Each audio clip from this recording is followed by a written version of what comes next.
Okay. Siguro ibalik lang natin kay Chairman Barbers, no, kasi ang bino-point out ni Congressman Caraps dito yung mga nailalagay sa mga drug list. Kumbaga nailalagay na isasama. And ako, yes, hindi dapat. And unfortunately, until now, may napapasama pa rin sa drug list ng mga high value target. I think Chairman Barbers, kasama ka sa HBT. Kaya medyo nagugulat ako. Mr. Chairman. Congressman Barbers, kasi kanina si Chairman ako will be asking about yung quota and the HBT. But of course, siguro kasama ka ba sa bagong drug list? Hindi, ako po yung nagtataka lamang. I'm sure this is not probably just my experience, but I'm sure marami tayong kasamaan na nagiging subject ng tirades or yung mga fake news, no, sa social media. Ako nga, I've been advocating, I am an anti-illegal drugs advocate, but now I am now considered as a drug lord. So, if you're going to base it doon sa mga social media na lumalabas, perhaps that's just one way of these people trying to discredit and probably destroy the credibility of the Quad Committee. Hindi po ako lang. Hindi naman po ako ang Quadcom. Ako lamang po ang isa sa mga kasamahan ng aking mga magagaling na mga co-chairs, no? But ito ay kung nangyari nga yan sa pag-discredit, pagsira o paninirang puri sa mga membro o kawani ng Philippine National Police, hindi po malayo na tayo bilang mga political personalities ay maging biktima rin ito. And I will attest to that because ako mismo na-experience ko yan . So ngayon, drug lord na ako. That I've been fighting this drug war for several decades since I became a politician in 1995. Until now, I am an anti-illegal drug advocate. Now, it's just now, this year, that I've been considered a high-value target. Thank you, Congressman. Naniniwala ako ba sa mga alam mo naman, mga trolls lang yun . At we Congressman, nandun tayo sa grounds . Alam natin yung sentiment ng ating mga kababayan, and we know the real yung sentimiento nila, at they are happy, no, na nalalaman nila yung mga katotohanan that happened, no, in the last administration. And we are very thankful do sa mga support ng ating mga kababayan. At pag nakakita ka ng mga comments doon sa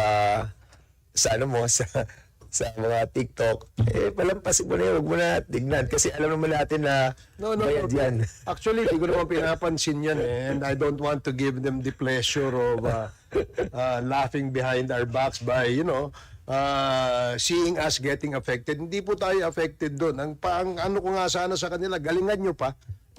Kasi parang kulang yung galing nyo. Yung mga vloggers lang. Anyway, I think si Congressman Acop is yes, it's about the quota system also, and I wanted to be clarified on this. And Chairman Acop wanted to discuss something about it. Sige, Chairman Acop, please. Mr. Chair, marami pong salamat. The issues raised by the Honorable Barbers have not been answered. Number one, nasaan na po yung 6,000 plus na firearms? Wala pa naman sumasagot po sa inyo . Where are they? Nasaan? Are they not considered to be pieces of evidence and therefore in the custody of evidence custodians? Nasaan? Mr. Chair, Your Honor, sir, may I reply? Go ahead. Yes, sir. Sir, since it is part of the evidence, sir, I'm just assuming, sir, it's in the custody, sir, of forensic group, but we will relay, sir, this concern, sir, to the concerned office and probably ask them, sir, to submit the report, sir. Thank you. Mr. Chair, may I move that the PNP submits an inventory of all the firearms which were recovered from every crime scene involving illegal operations against illegal drugs. Okay, there's a motion to submit all those documents pertaining to those firearms. Yung inventory. Oh, yeah, inventory. We To find us. out there are 6,000 Well, pounds. there's a motion. After the motion, I'll be recognizing Colonel Balones. So, any second motion? Duly seconded. Any objection? Hearing none, the said motion is now approved. Colonel Balones, please. Your Honor, sir, I thank you for recognizing me. I would just like to inform the body that from July 1, 2016 to June 30, 2022, the 9,698 firearms related to the drug cases were under the custody of forensic group. The 1,424 were either turned over to the court or prosecutor. And the 8,274 are under the custody of the PNP forensic group. Okay. May I know why only a certain number were submitted to the court as pieces of evidence, and the others, a greater number, because with the custody of the forensics unit of the PNP? I have a statement here, if I may be allowed to read. The majority of the firearms seized in connection with the war on drugs were predominantly loose and homemade firearms, meaning they were unregistered or illicitly obtained, of which some are illicitly obtained. These firearms are being used by various criminal elements, including drug syndicates, and are often employed in violent confrontation with law enforcement. So, they were found intact and properly kept in their respective forensic group evidence rooms. Now, as to the questions of why there were only 1,424, this matter will be referred back to the records of the case to give you, Your Honor, the appropriate answer. When you say that they are with the forensics group, they're not considered as pieces of evidence, and they were not found in the crime scene. Is it not proper that all firearms recovered in the crime scene are considered pieces of evidence and therefore to be submitted with the courts? Yes, Your Honor. And why are they still in the possession of the forensics unit of the PNP? Well, our record says that 1,424 were The turned over. question, Colonel, is why. We will Please answer the question why. It starts with the word because. Mr. Chair, Your Honor, may I be allowed to answer, sir? Yes, sir. Mr. Chair, Your Honor, with respect to the question of Congressman Acop, sir, there are cases, sir, that the court will have the final disposition whether particular evidence, including firearms, should be submitted before the court. There are courts, sir, kasi sir, nagre-refuse to take custody, sir, ng mga barrel, even some pieces of evidence because they don't have a proper storage. So some of this evidence, I presume, sir, retained by ang forensic group, sir, ang nag-retain ng custody. But just the same, sir, there's already a instruction for us to submit the inventory, sir. We will submit, sir. Yeah, the reason why I'm asking this question simply because it has been a question asked also by civilians. Kung 6,000 plus yung incident, there should be 6,000 firearms. Kasi ang rason po ninyo, nanlaban eh. Di po ba? That is precisely the question. Nanlaban. Kasi according to our reports, there were orders then for the PNP to procure firearms from Cebu. Yung gawaan ng Paltic doon sa Danao para magamit. Para hindi isang firearm yung pinaglilipat-lipat. Okay? Now, on the issue of quota, sabi po ninyo, wala pong quota. Would that be correct? Yun po yung second issue ni Honorable Barbers eh.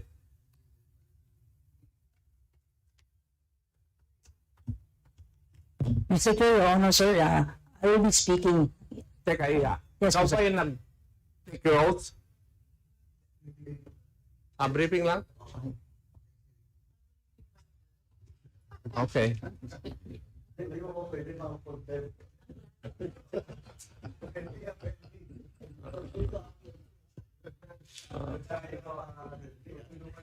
As-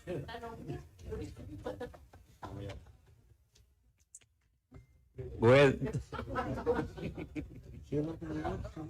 Bro, before you proceed, no, the chair would like to acknowledge the presence of Chairman Abante and Congressman Luis. So go ahead, Chairman Nakop. Yes, please answer my question, madam. Mr. Chair, Your Honor, sir, I will be speaking in my capacity as during the time of the Duterte administration, the drug war, sir, I was the chief of police. I could say, in all honesty, sir, there was no quota given to us. Let's say, in a week, dapat meron kang arrest na 5 o may killed ka na.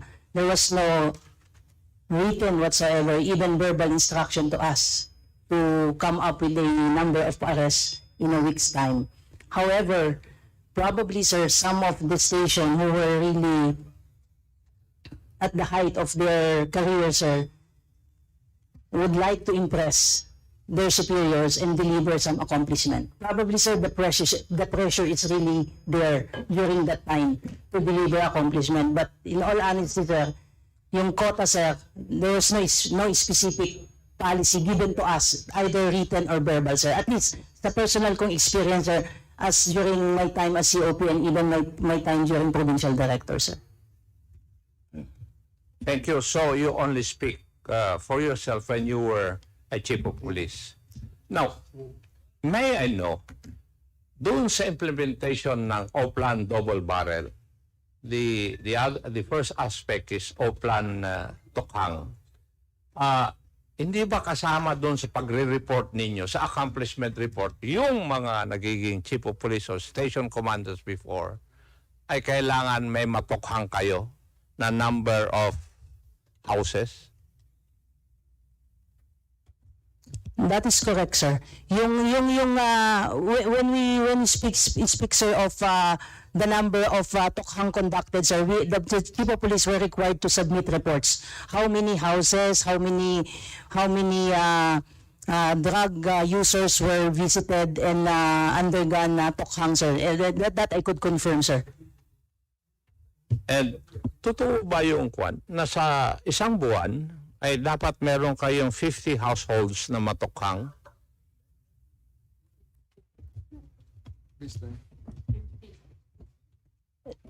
Sir, during my time, wala, sir, ganun, sir, na dapat. Depende po kasi yun, sir, eh. Kasi, sir, yung magiging subject po, sir, ng house visitation will depend on the number of drug personalities reported by the BADAC. So, hindi po talaga yung efforts na i-exert, sir, ng particular station probably might differ doon sa ibang mas maraming drug personalities. So, wala po talagang specific numbers given to us po, sir.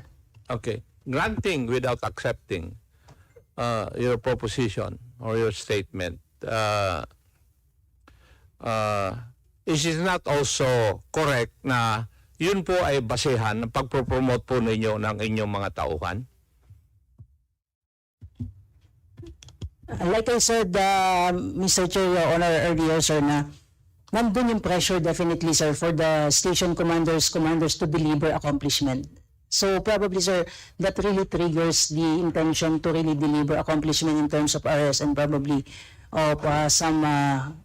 So indirectly, nagkakaroon po ng sa kaisipan ng inyong mga membro, ay nagkakaroon po ng kaisipan na dapat ma-reach ko yung quota. Kasi nagpapasikatan na sila, nagpaparamihan.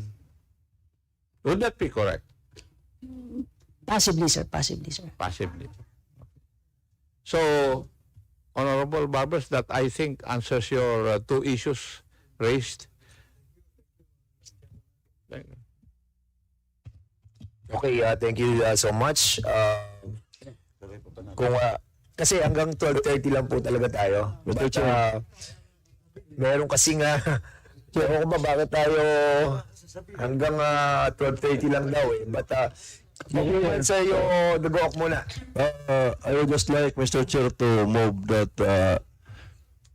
the next hearing we will invite Representative Pampao, no, from Public Attorney's Office, because basically this committee hearing, no,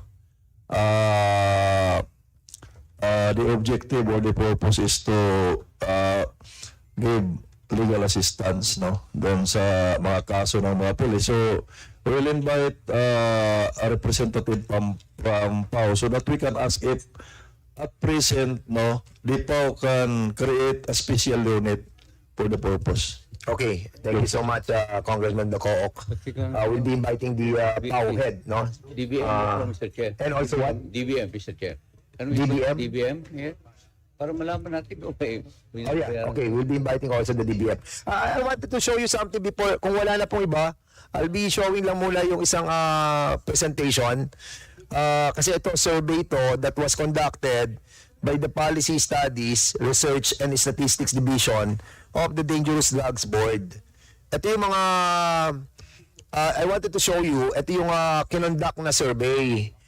Noong 2004, yung pong Policy Studies, Research and Statistics Division ng Dangerous Drugs, nag-conduct sila noong 2004 ng survey. Ito data to 6.7 million drug users. Noong 2008, the same survey that they conducted, bumaba yung ating drug users, naging 1.7 million drug users na lang. And then suddenly, noong 2015, after so many years, 1.8 drug users. Yan po yung sinabi ni Benjamin Reyes. Siya po ang dating chairman ng DDB, na 1.8 million noong 2015, according sa survey na yan. Then, nag-jump siya ng 4 million because this person, si Benjamin Reyes, was issued an order from the former president to be relieved from his position. Dahil mali nga daw yung 1.8 dahil dapat daw 4 million yung drug users. I just wanted to show sa inyo na 2004 to 2008, according sa survey, that's the reason why we will be inviting the Policy Studies, Research and Statistics Division of the Dangerous Drugs Board. Para malaman natin, what is the reason why bumaba yung drug users from 2004 to 2008 from 6.7 to 1.7. Even without the war on drugs that was implemented noong 2016, bumaba naman pala tayo eh. Mr. Chair. Yes, kaya nga, we wanted to find out what was the reason for this substantial reduction of drug users from 2004 to 2008. Hindi po ako nagsasabi nito survey po to that was conducted by the Dangerous Drugs Board. So we want to find out ano yung policy that were conducted during that time that lead to substantial reduction of drug users. And why from 2015, it was increased to 4 million drug users. So, yan yung po ating pag-uusapan sa susunod na hearing. Huwag na po natin pag-usapan ngayon because wala na po tayong oras. Pinaalis na po tayo dito. But because wala na po tayong time, we will be accommodating lang Congressman Richard Gomez and kung sino pa po iba, then we will be suspending this hearing. Congressman Richard Gomez, please. Thank you, Mr. Chair. Actually, ngayon ko lang nakita itong data na ito. But initially, ang aking impression dito, Mr. Chair, there is a big possibility that during the time of 2008 and between 2008 and 2015, baka hindi intensified ang pag-raid sa case ng mga drugs. Because in 2016, when the President Duterte sat, there was a strict order na magkaroon ng fight against drugs. So na-intensify yung laban sa drugs. Kaya maraming nare-report ng mga cases. Kaya tumaas ito. And that's the reason, if I remember right, Mr. Chair, I don't know if that was during the inaugural sona ni President Duterte or one of his press conferences. Sinabi niya na the reason na gusto niyang gawin tong fight against drugs is because the Philippines is already becoming a narco state. Or parang sinabi niya, we are already in a state of narcotics. Parang it's something to that effect. That is why na-intensify yung fight against drugs. And that is kaya isusupport na ako yung sinabi ni General Fajardo na during the time na COP siya, hindi ko alam kung LCA tayo nun na chairman, talagang yung mga pulis, inutusan talaga na mag-intensify sa laban sa drugs. And siguro that's the reason kung bakit mataas yung reporting ng year 2016 na umabot siya ng 4 million. Yes. Yun ang ating pong pag-uusapan sa next hearing, no? Yung sudden jump from 1.8 to 4 million. And at the same time, ano yung policy that was implemented from 2004 to 2008 until 2015? Kasi mababa po siya eh. 6.7 tapos naging 1.7 tapos naging 1.8 lang yung mga drug users. And then suddenly nag-jump. So yun po tayo sa next hearing. Mr. Chair, quick. Okay, Congressman Luis. May I just suggest that we invite the focal person of whoever conducted this survey? Yes, So we will hear what parameters they considered in conducting and coming out with those figures. andito po siya sa PSRSD conducts nationwide household survey. We will be inviting this group. No, under din siya ng dangerous drugs eh. Yung survey na 'yon eh. I-ano natin, i-confirm natin tong validate natin tong nakita natin report sa kanila. Ako, I was really also shocked, no? Sabi ko, bakit? From 2004, 6.7 million drug users, biglang bumaba siya, naging 1.7. Mr. Chair, Yes, Congressman Labate. drug users lang ba yan o drug pusher? Drug users. Ito maliwanag, Chairman Abante. The board has already conducted 2 nationwide surveys under the Public Act 9165 in 2004, which resulted with an estimated 6.7 million drug users, and in 2008, an estimated 1.7 million drug users, respectively, at the time those surveys were conducted. So, we need to invite them para malaman natin. Pero hindi pa kasama, Mr. Chair, yung drug pushers dyan. Drug users, nakalagay. Drug users lang. Yes. So, para ma-expound natin yung survey na ginawa nila, we'll be inviting them over and bring all those surveys they use para makita natin ano rin ang ginamit nilang parameters, why a sudden drop. Yung mga millions from 2004 to 2008 We need to find out. Mr. Chair, di ba yung Congressman Dito. Di ba pusher user din? Hindi natin Anyway, kung wala na po tayo, Chairman Karaps. Before we suspend, Mr. Chairman, we may also invite the representative from PDEA and the Dangerous Drugs Board, Mr. Chairman. Okay, Mr. Chairman. So there's a motion to invite those personalities. Any second the motion? Duly seconded. Any objection? Second the motion. Can we invite the former PDEA Director General? Kasi mas marami nasasagot yun kaysa kay DG Lasso Kasi yung pag-usapan natin yun during his time. Sino ba? Si Wilkins? During this time? During that time, sino ba? Si Wilkins. Can we invite Yes, him? we'll be inviting him over as well. Sakino and Wilkins. Yes. Okay, there's a motion to invite those personalities as well. No objection? Right. So, any more? There's a motion to suspend. Duly seconded. This hearing is now suspended.